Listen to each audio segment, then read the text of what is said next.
Anda sedang mendengarkan suara profetis dari para nabi, hambanya John Patrice Vanggidai, Penatua Jemaat Victory Life Community Kupang. Dengarkanlah dan lakukanlah perintah Tuhan melalui para nabi, maka engkau akan berhasil. Selamat mendengarkan. Saya ucapkan selamat pagi, Salam VLC.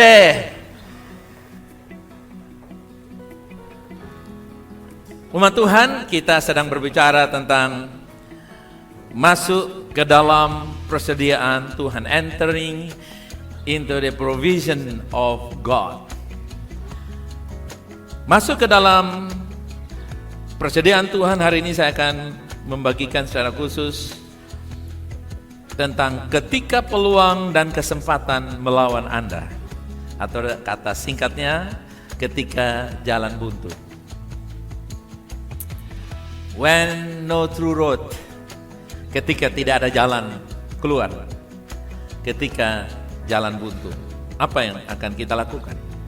Yang akan kita lakukan adalah ini, dengar, percayalah pada jalan Tuhan dan berjalanlah dengan iman, bukan dengan melihat. Amin.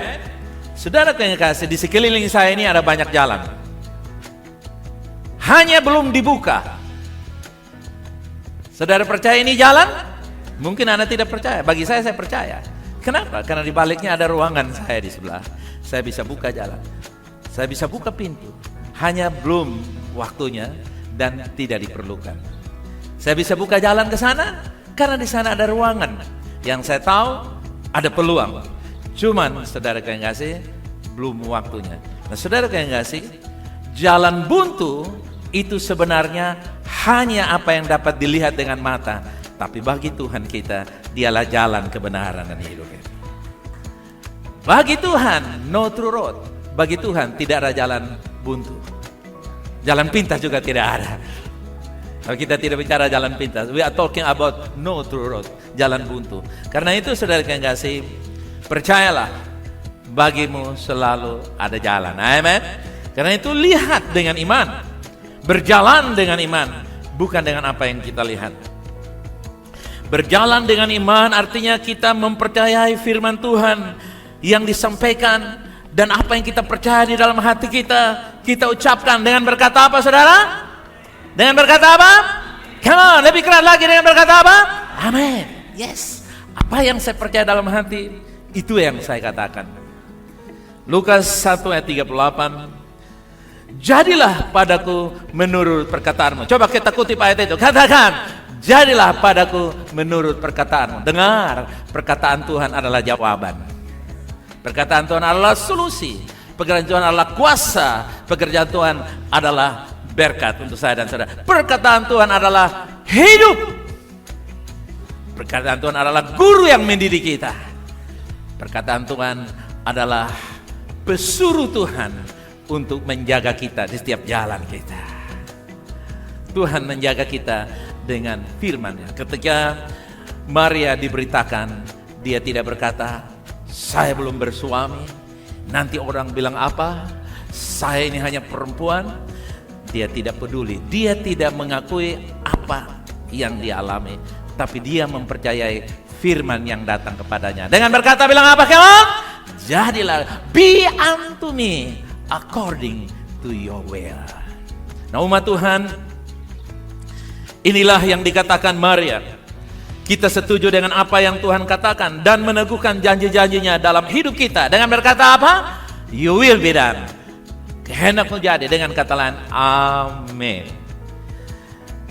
Umat Tuhan, kita akan melihat cerita di dalam 1 Samuel pasal 13. Berdasarkan cerita 1 Samuel 13, di mana kita akan temukan tentara Israel dipimpin oleh raja mereka Saul. Raja yang pertama bernama Saul dari suku Benyamin. Mereka dikepung oleh musuh.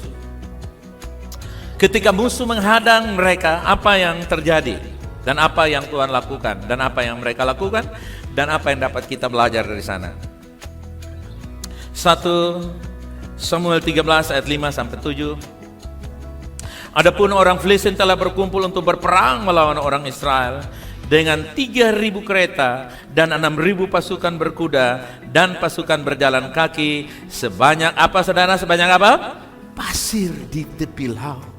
Mereka bergerak maju berkemah di Mikmas di sebelah timur Bet Awen. Ketika dilihat orang-orang Israel bahwa mereka terjepit, sebab rakyat memang terdesak, maka larilah rakyat bersembunyi di gua, Geluk Batu, Bukit Batu, Liang Batu, dan Perigi. Wow, Perigi juga mereka masuk, saudara guys.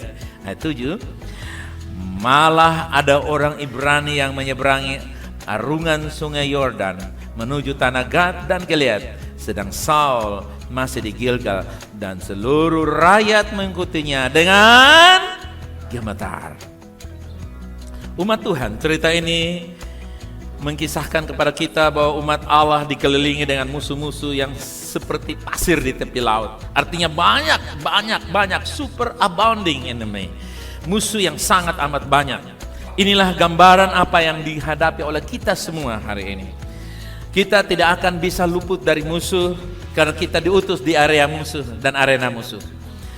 Di mana di masa dunia hari ini tampaknya dunia menyerang gereja Tuhan. Semua mendiskreditkan gereja Tuhan. Semuanya mempermalukan dan menyisihkan gereja, seolah-olah gereja tidak ada apa-apanya dan gereja layak untuk terpuruk. Gereja layak terpuruk. Gereja artinya orang percaya terpuruk, tidak boleh diberkati, tidak boleh sehat, tidak boleh bahagia dalam keluarga, dalam rumah tangga, tidak boleh mengalami mujizat, tidak boleh menjadi berkat bagi orang lain, tidak boleh ada solusi-solusi bagi persoalan mereka. Mereka harus ada 3 S saja. Stress, stroke, and stop. No, 3 S bukan milik saya dan saudara. Katakan amin. Tapi orang-orang dunia mau supaya kita seperti itu. Itu ibarat musuh yang menyerang Saul dan keluarga besar Israel. Mereka terdesak dan terjepit. Secara ekonomi mereka terdesak dan terjepit. Secara politik mereka terjebak, terdesak dan terjepit. Secara peluang terjepit, terdesak.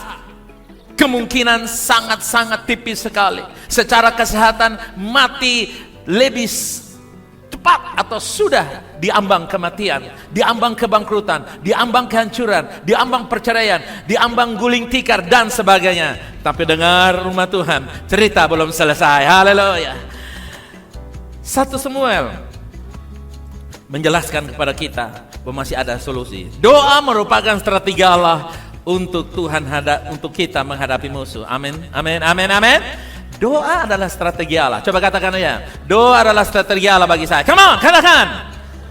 Dengan kata lain, doa merupakan senjata yang paling cepat, paling mudah didapat, meriah karena tidak ada harga.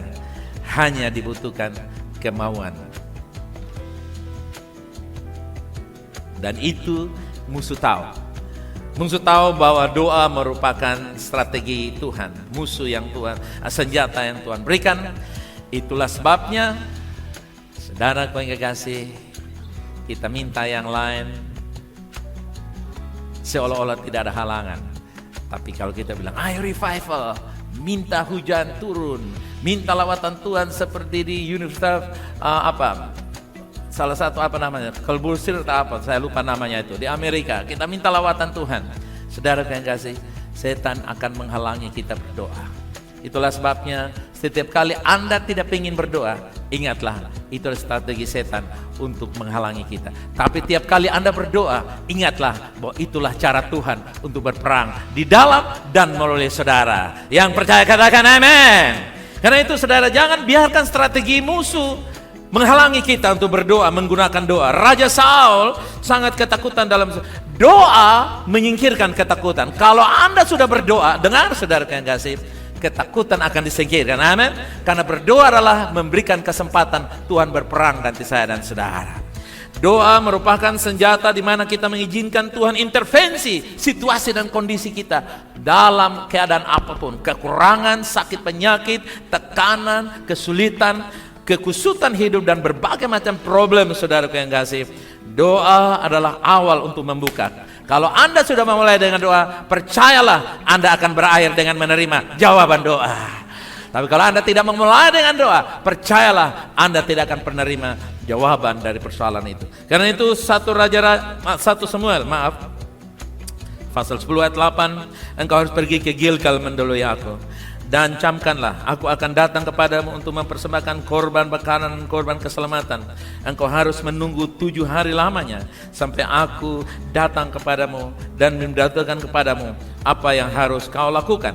Jadi Saul diperintahkan oleh Nabi Samuel supaya dia pergi duluan, tapi jangan bikin apa-apa, tunggu 7 hari, nanti Samuel akan datang.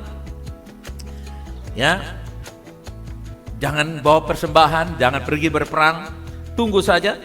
Tapi ketika Saul berhadapan dengan musuh yang banyak seperti pasir di laut, menjepit dan mendesak beliau, mendesak mereka, umat Israel, maka saudara yang kasih, Saul mulai ambil alih fungsi kenabian.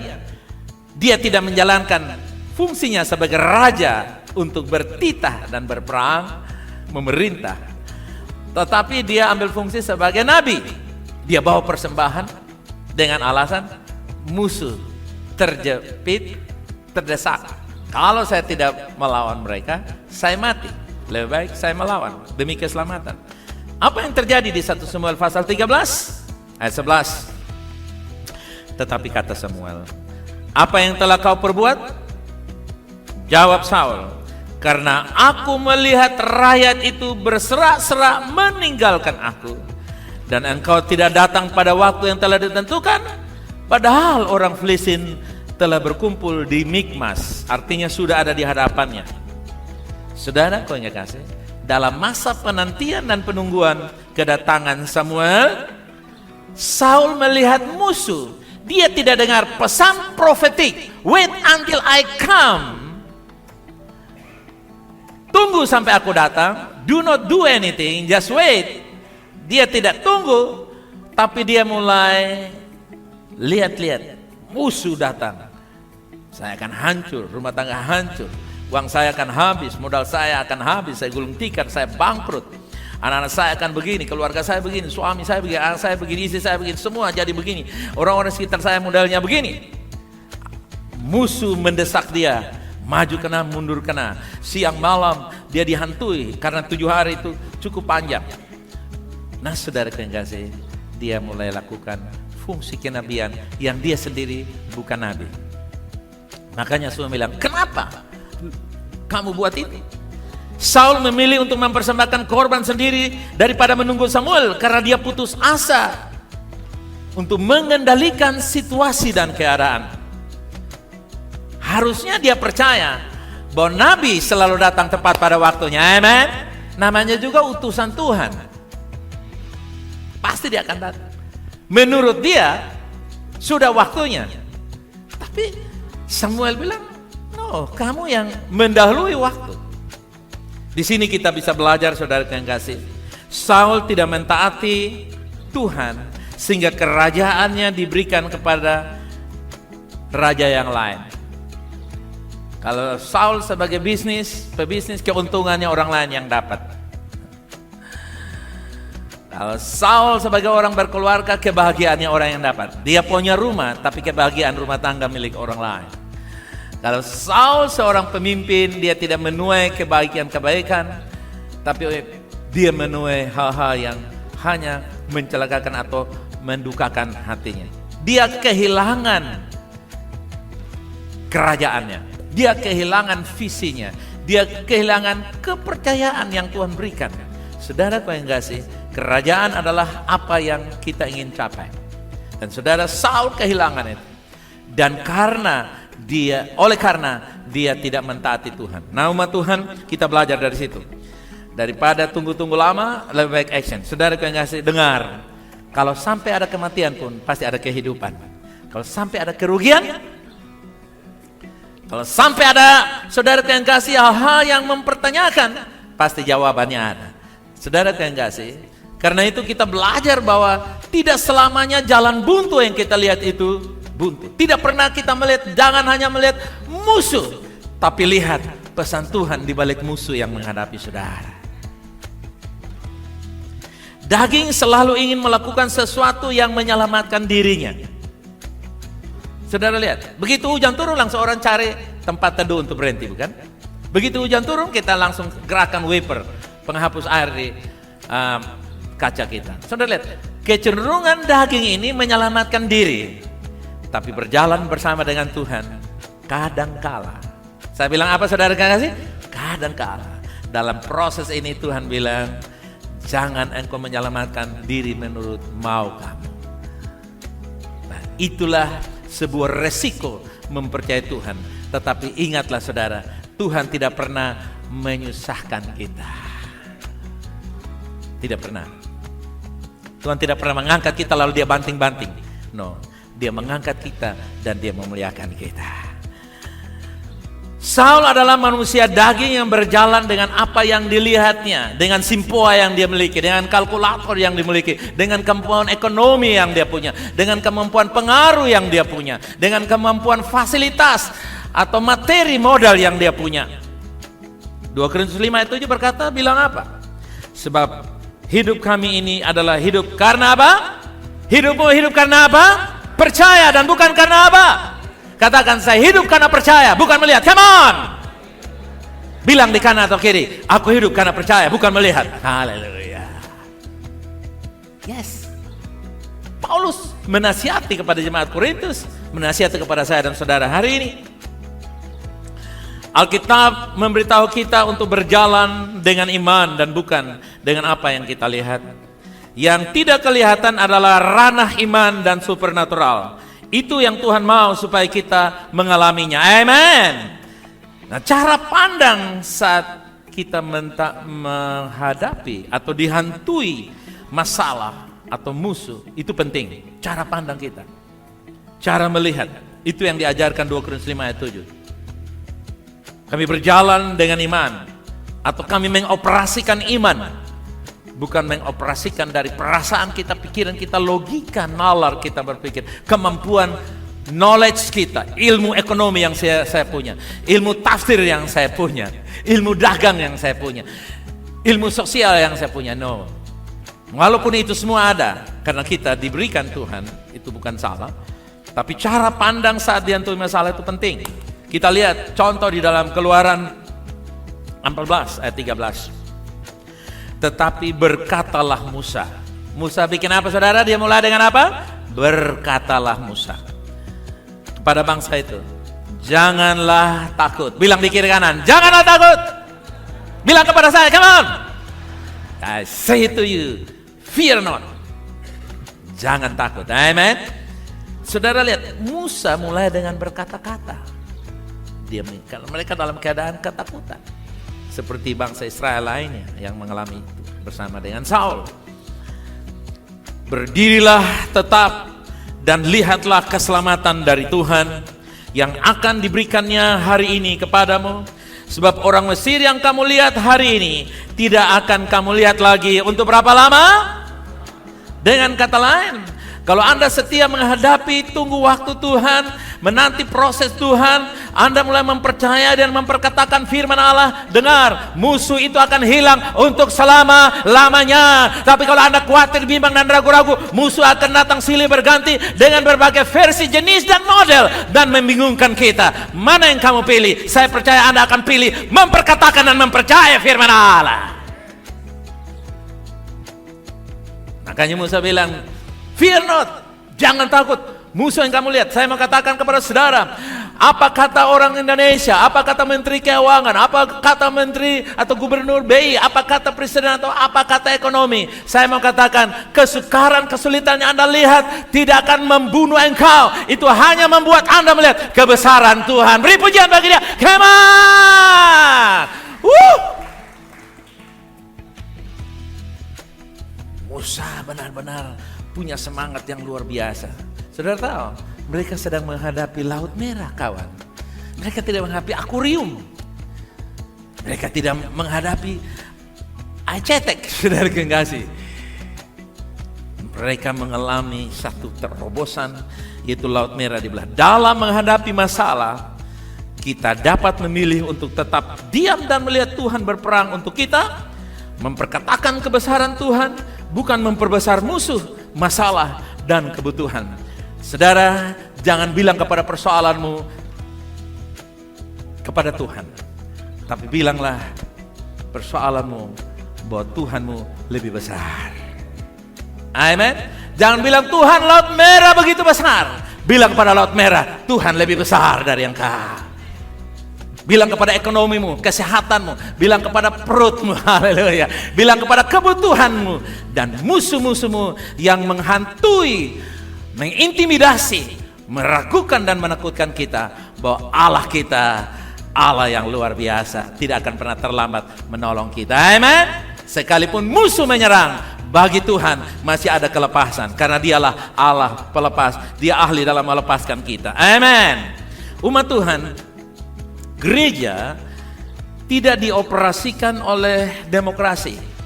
PDIP ya, Golkar ya, P3 ya, PKS, Demokrat dan lain-lain ya. Karena mereka partai politik harus dioperasikan berdasarkan demokrasi. Tapi gereja tidak seperti itu. Karena tidak bisa bawa ke dalam gereja demokrasi. Gereja adalah teokrasi, di mana Tuhan berbicara dan memimpin melalui apa, saudara? Kepemimpinan. Anda akan bisa bilang, oh tolong dengar. Oke, kita akan mendengar. Tapi pada akhirnya semua termasuk pemimpin bersama yang dipimpin mendengar Tuhan. Amin. Musa mendengar Tuhan untuk kebaikan umat yang dia pimpin. Tapi kalau umat Tuhan tidak mendengar apa yang Musa sampaikan, karena mereka berpaham demokrasi, diundi mana lebih banyak, bikin terbuka, jangan tutup. Dan akibatnya, saudara yang kasih, Anda tidak mendapatkan teokrasi, kepemimpinan yang dipengaruhi dan dipimpin oleh Tuhan, tapi kita mendapatkan kepemimpinan manusia. Itulah jalur Saul. Rakyat sudah berteriak, demokrasi, demokrasi, ayo lakukan. Samuel bilang, Saul, kamu orang rohani, tapi perbuatanmu duniawi.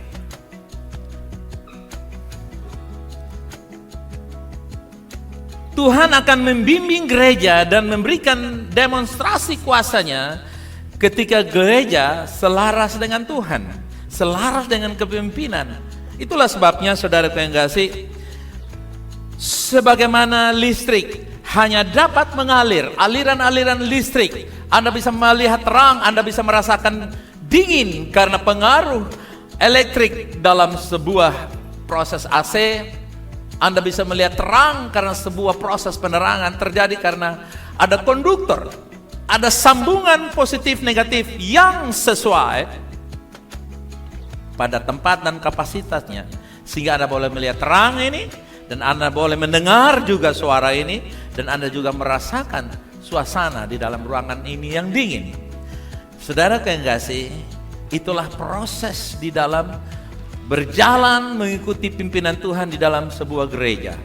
Anda tidak bisa duduk dan berkata ini dan itu mengharap. Bayangkan, saudara yang kasih, kalau lampu ini ingin menyala sesuai dengan mau saudara. Bayangkan kalau AC ini ingin dingin seperti yang saudara mau. Ada 100 kepala, berarti AC ini dari satu detik ke detik yang lain berubah. Dan begitu selesai ibadah, AC out, rusak.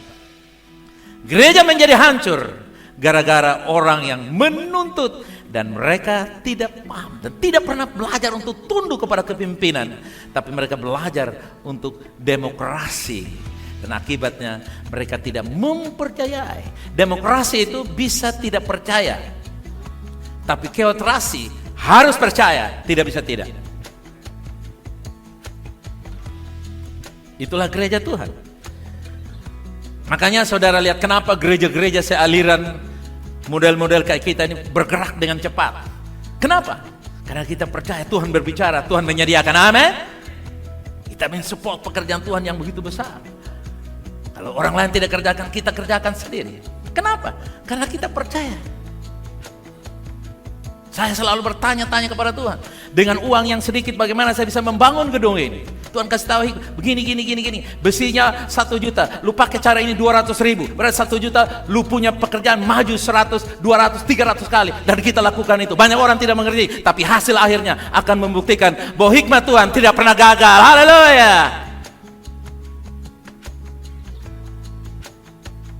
Ada banyak usaha-usaha yang lain yang kita kerjakan. Menjangkau 20, 30, hampir sekian puluh tahun VLC berjalan, saudara kasih. Anda melihat, Anda menjadi saksi mata, bukan? Betul, amin? Amin? Saudara lihat bagaimana kita berjalan dalam teokrasi.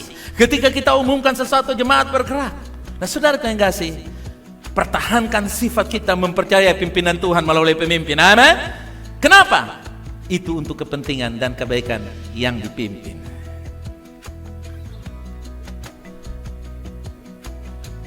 Keberhasilan kepemimpinan itu untuk kebahagiaan orang yang dipimpin.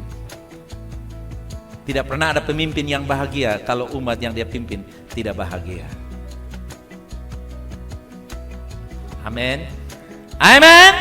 Itulah sebabnya saudara yang kasih, izinkan konduktor-konduktor spiritual di dalam jemaat, konduktor percaya, konduktor optimis, konduktor doa, konduktor itu penghubung, saudara yang kasih. Kontak, on off. Positif, negatif. Artinya bagian-bagian yang kita lakukan, yang bukan tugasmu itu negatif, jangan lakukan. Biarkan orang lain yang lakukan. Ya, supaya kita bisa melihat Tuhan bekerja. Umat Tuhan, ketika masalah menguasai Anda, andalkanlah Tuhan dan caranya untuk melihat kemenangan. Umat Tuhan, kemenangan sudah tersedia. Yang percaya katakan amin. Kemenangan ada sebelum kamu ada. Berkat ada sebelum kamu ada. Kesembuhan ada sebelum kamu sakit. Jawaban ada sebelum persoalan. Semua yang Anda perlukan hadir bersama Tuhan. Kapan Tuhan punya tanggal lahir? 25 Desember? Oke. Kalau setuju, saya sepakat. Tahun berapa? Yesus bilang, I am before Abraham was. Saya ada sebelum Abraham ada. Padahal Abraham itu leluhur, orang pertama Kristen, saya bilanglah begitu. Tapi Yesus bilang sebelum Abraham Kristen, before he become Christian, I am. He was, I am. Dia dulu, tapi sekarang saya. Artinya Abraham lewat, Yesus masih ada. Haleluya. Amin. Itulah sebabnya kita belajar bahwa kita melihat bahwa kemenangan. Coba pegang tangan saudara, katakan, kebutuhanmu sudah ada sebelum kamu perlukan. Katakan amin.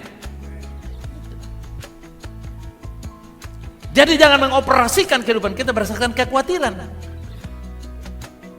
Lu mesti ada ini, lu mesti ini. Hikmat tidak pernah membawa kita untuk khawatir. Anda bilang hikmat, tapi di balik itu ada kekhawatiran dan rasa takut. That's not wisdom. That's fleshly wisdom. Itu hikmat kedagingan. Hikmat mensupport firman Allah. Umat Tuhan, 1 Samuel 13 ayat 15 sampai 16. Kemudian berangkatlah Samuel dan pergi ke Gilgal, ke Gibea Benjamin. Tetapi Saul memeriksa barisan rakyat yang bersama-sama dengan dia itu, kira-kira 600 orang banyaknya. Saul dan Yonatan anaknya dan rakyat yang bersama-sama dengan mereka tinggal di Gibea Benyamin, sedang orang Filistin berkemah di Mikmas. Benjamin itu adalah ibu kota dari suku Benyamin. Orang Filistin mendekati mereka di Mikmas yang letaknya sangat dekat. Sudah hampir-hampir berjumpa face to face, muka dengan muka. 1 Samuel 13 ayat 17. Maka keluarlah orang-orang penjara dari perkemahan orang Filistin dalam 3 gerombolan. Gerombolan yang satu mengambil jalan Ofra ke daerah Shual, gerombolan yang kedua mengambil jalan ke Bet Horon, dan gerombolan yang satu lagi mengambil jalan ke perbatasan yang menghadap ke lembah Soboim, arah ke padang gurun. Saudara lihat, Israel dikepung oleh musuh, yaitu orang Filistin, mendekati Bet Horon, Ofra, dan Seboim. Sedangkan Yerusalem diduduki oleh orang Yebus. Itu artinya apa? Itu artinya, saudara kekasih, mereka sudah terkurung, penuh dengan ketakutan yang tidak dapat disembunyikan lagi. Bahkan ada yang membelot, saudara kekasih, pergi bergabung dengan pihak musuh agar safety, aman. Ini adalah gambaran gereja hari ini. Beberapa orang telah mengadopsi mentalitas korban, play victim. Kami miskin, kami gereja kecil, kami tidak mampu, kami orang bodoh semua, kami ini play victim. Ya, seolah-olah supaya dia mendapatkan simpati, sehingga orang bisa support dia, orang bisa pilih dia, orang bisa kasih suara sama dia, orang bisa katakan amin untuk kemiskinannya, penyakitnya, kegagalan, kerugiannya, orang bisa maklumi keadaannya.